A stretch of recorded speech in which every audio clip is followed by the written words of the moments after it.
I'll tell you how my strange romance began, but first a little backstory. Emily and I met at a mutual company. I immediately paid attention to her. The other girls in her presence looked like 3 out of 10. It wasn't just Emily's looks I fell in love with her, because she was easy and pleasant to be around. Although I will not hide that appearance plays an important role for me. I cannot communicate with an unattractive person, in a word. Quite quickly, we found a common language and topics for conversation. And our characters were similar. Both of us are calm, reasonable, not prone to drama. We started dating. But here everything was like everyone else: dates in cafes, walks in the park, long phone conversations. We decided to live together, but Emily put a condition that we could move in only after meeting her mom. She said she couldn't make that decision without her mom's consent. I was a little surprised. Why start a life together if it doesn't matter to you? Still, I agreed to meet her mom, even though I felt like a complete fool, like a show dog.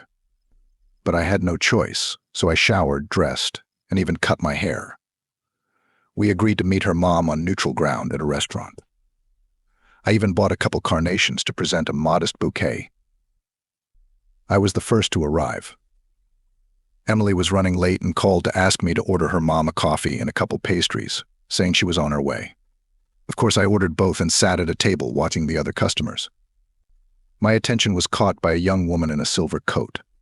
I had no idea it was Emily's mom. The woman was chatting on the phone, laughing loudly and flipping her thick golden hair. Of course, I admired her from a distance. She had a great figure, fashionable, colorful clothes, and a pleasant face. I don't have the best eyesight, so I couldn't see her until she came closer. And when she did, I realized she was simply stunning. She confidently walked toward me, and I was stunned. Could this really be Emily's mom? What a surprise, she said, smiling and introducing herself. My name is Laura, she said in a pleasant voice. I could only mumble in response. I quickly pulled myself together and invited her to sit down. Laura smiled and asked me to relax, teasing me for blushing so much. I barely managed to keep my composure. She looked perfect, no older than 35. Of course, I looked like a complete fool. Emily's mom realized I was still in shock, and after a few minutes, the awkwardness passed. We chatted quite nicely. I don't even remember what we were talking about, just some nonsense. Then Emily called and said she was stuck at work and unfortunately wouldn't be able to join us. This didn't upset me in the slightest, quite the opposite. I'm not going to lie to myself, Emily was no match for her mother in terms of looks. Although they were similar, both slender, tall, with beautiful, seductive figures. It was just that Laura was much more striking and colorful. We had a great time. At the end of the evening, Laura even asked me to dance. I wasn't expecting it and tried to keep my distance. After all, she wasn't just a woman, but the mother of the girl I planned to live with. During the dance, she pressed herself against me and whispered in my ear, "How young and shy you are." I blushed again, which amused her. She seemed to enjoy teasing me, and I was both embarrassed and excited by this attention.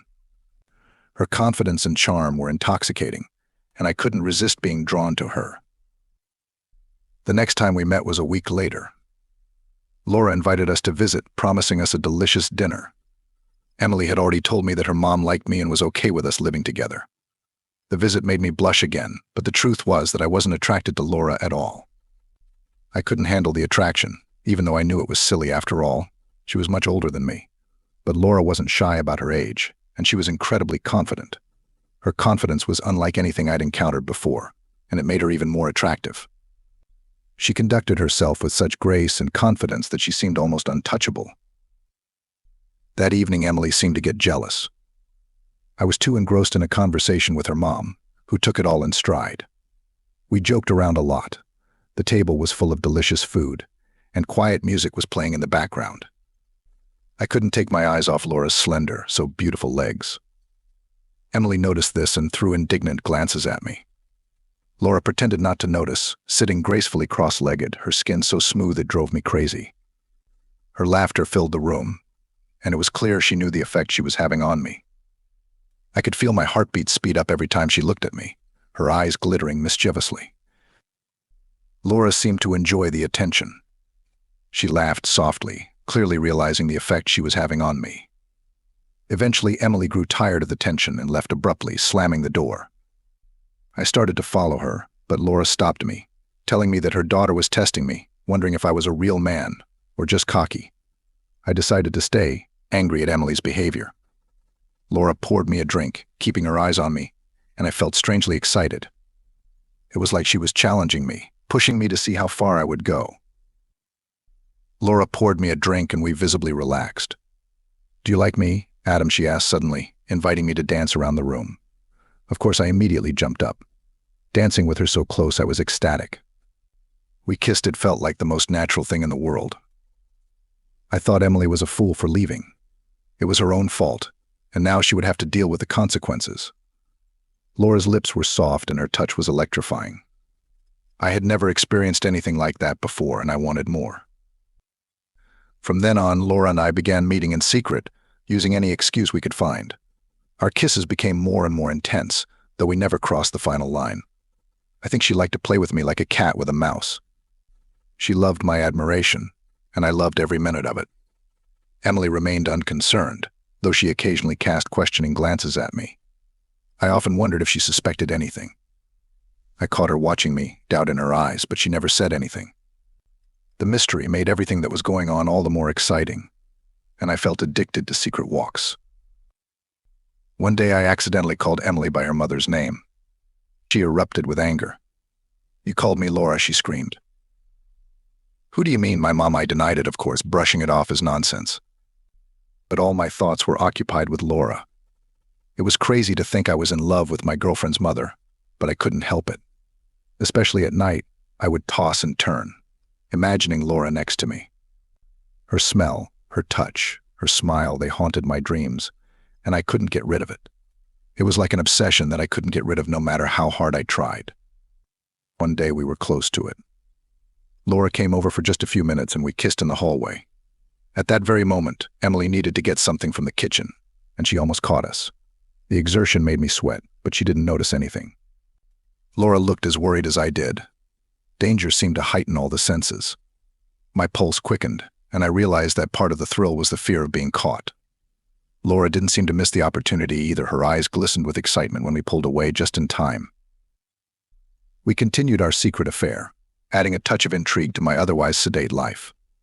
This strange relationship with Emily's mother was like a spicy seasoning to a bland meal without her. Life seemed boring. Laura seemed to be experiencing the same high. Unfortunately, I knew that I was just entertainment to her. I wasn't sure if she would ever cross that final line, but I wanted her to cross it. Time would tell. Every time we met, I could feel the tension building, the unspoken promise of something more. But Laura was careful not to let it go too far. The only problem was that Emily was becoming increasingly jealous. She began to notice the way I looked at her mother, the way my eyes followed Laura when she moved.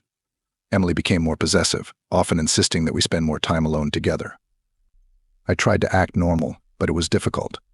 My thoughts were constantly preoccupied with Laura, and it was getting harder and harder to hide it. I realized that something was going to happen sooner or later. The tension was becoming unbearable, and I wasn't sure how much longer I could keep up this farce. One evening, Emily asked me bluntly. "You've been distant lately," she said, her eyes full of suspicion. "Is there something you're not telling me?" I denied it, but I could see she wasn't convinced. She watched me carefully, her eyes searching for any hint of deception. It was exhausting, and I began to question whether it was all worth it. But once I saw Laura, all my doubts vanished. She had a way of making me forget about everything in the world, of making me feel alive in a way I'd never felt before. Laura and I continued to meet in secret, but the risks were increasing. Emily was becoming more and more vigilant, and it was only a matter of time before she found out. I didn't know what I would do if that happened. The thought of losing Laura was unbearable, but I also realized that I couldn't continue to hurt Emily. It was a confusing situation from which there seemed to be no way out, and yet I couldn't stop. The pull toward Laura was too strong, and I was powerless to resist it. I often wondered how Laura really felt. Was I just a game to her, or did she feel something more? Sometimes in those quiet moments when we were alone, I thought I saw something in her eyes, something deeper, something real. But she never talked about it, and neither did I.